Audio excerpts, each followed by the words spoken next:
জনাব ধীরেন্দ্র দেবনাথ শম্ভু, সাবেক সংসদ সদস্য, সরকারের দায়িত্বশীল পদ থেকে অবৈধ উপায়ে জ্ঞাত আয়ের উৎসের সহিত অসঙ্গতিপূর্ণ 5,41,20,125 টাকা মূল্যের স্থাবর ও অস্থাবর সম্পদ অর্জন করে ভোগ দখলে রাখা এবং নিজ নামে 16টি ব্যাংক হিসাবে মোট 41,93,25,702 টাকার অস্বাভাবিক ও সন্দেহজনক লেনদেন করে উক্ত টাকা হস্তান্তর, রূপান্তর ও স্থানান্তর করে শাস্তিযোগ্য অপরাধ করায় তার বিরুদ্ধে দুর্নীতি দমন কমিশন আইন 2004-এর সংশ্লিষ্ট ধারায় একটি মামলার অনুমোদন হয়েছে।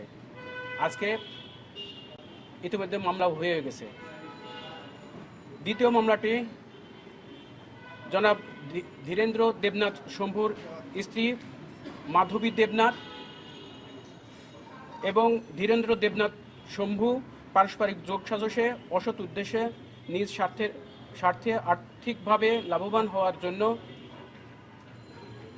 ধীরেন্দ্র দেবনাথ শম্ভুর স্ত্রী মাধবী দেবনাথ এবং তার স্বামী ধীরেন্দ্র দেবনাথ শম্ভু এর ক্ষমতার অপব্যবহার করে প্রভাব ও আর্থিক সহায়তায় জ্ঞাত আয়ের উৎসের সহিত অসঙ্গতিপূর্ণ 2,42,41,404 টাকা মূল্যের স্থাবর অস্থাবর সম্পদ অর্জন করে ভোগ দখলে রাখা এবং নিজ নামে 7টি ব্যাংকে হিসাবে অস্বাভাবিক ও সন্দেহজনক অপরাধে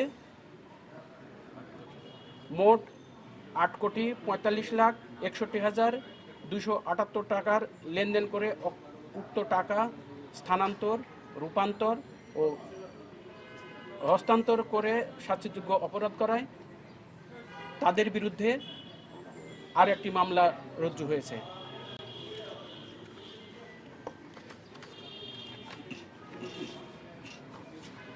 আমার কাছে আরও 2টি মামলার তথ্য আছে।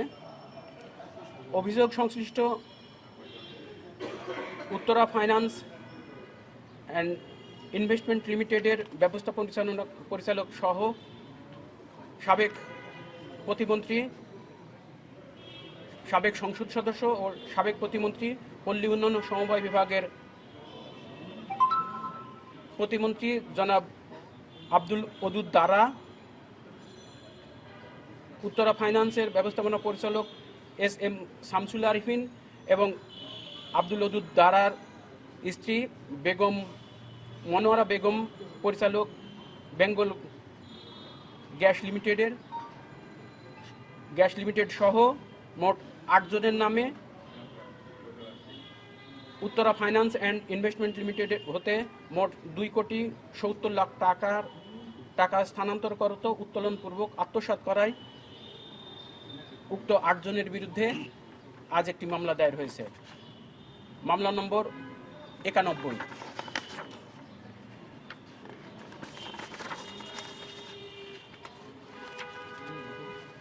আরও একটি মামলা সাবেক সংসদ সদস্য ও সাবেক প্রতিমন্ত্রী, পল্লী উন্নয়ন সমবায় বিভাগের প্রতিমন্ত্রী মোহাম্মদ আব্দুল ওদুদ দারা, তার স্ত্রী মনোয়ারা বেগম, চেয়ারম্যান কাজী এনার্জি রিসোর্স লিমিটেড এবং উত্তরা ফাইন্যান্স অ্যান্ড ইনভেস্টমেন্ট লিমিটেডের ব্যবস্থাপনা পরিচালক SM শামসুল আরিফিন সহ মোট 7 জনের নামে আরও একটি মামলা হয়েছে। তাদের বিরুদ্ধে অভিযোগ ছিল Uttara finance and investment limited হতে মোট 1,50,00,000 টাকা স্থানান্তর করত উত্তোলনপূর্বক আত্মসাৎ করায় দুর্নীতি দমন কমিশন আইন 2004-এর সংশ্লিষ্ট ধারায় আরেকটি মামলা রুজু হয়েছে। আপনাদের সকলকে ধন্যবাদ।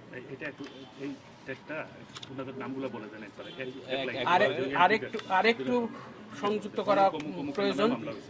সেটা হচ্ছে জনাব ধীরেন্দ্র দেবনাথ শম্ভু এবং তার স্ত্রীর বিরুদ্ধে ধীরেন্দ্র দেবনাথ শম্ভু একা একটি মামলা হয়েছে।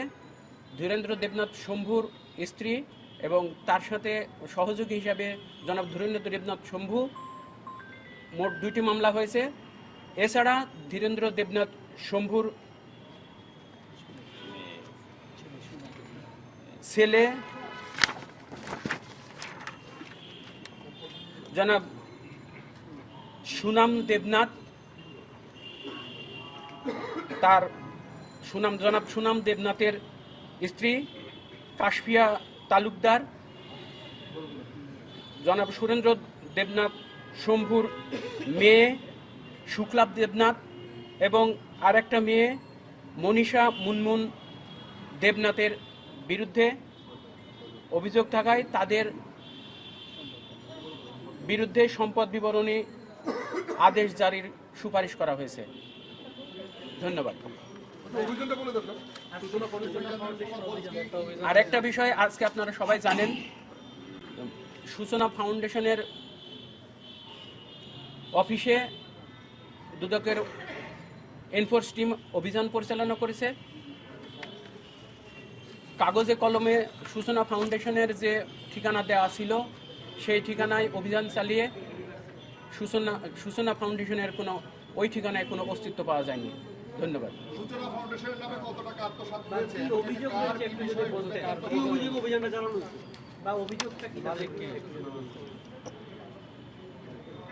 সূচনা ফাউন্ডেশনের বিষয়ে আজকে যে অভিযান পরিচালনা হয়েছে,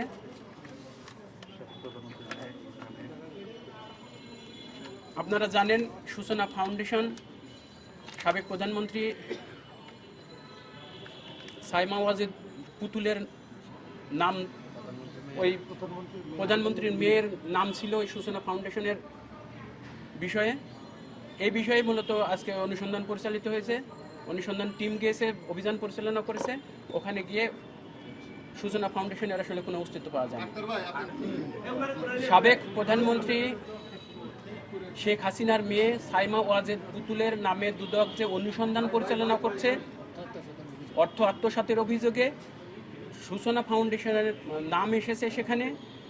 আজকে দুর্নীতি দমন কমিশনের এনফোর্স টিমের একটি টিম কাগজে কলমে যেখানে ঠিকানা দেওয়া ছিল সুধা সদন ধানমন্ডিতে, সেখানে এনফোর্সমেন্টের টিম গিয়ে সূচনা ফাউন্ডেশনের কোনো অস্তিত্ব পাননি। ধন্যবাদ।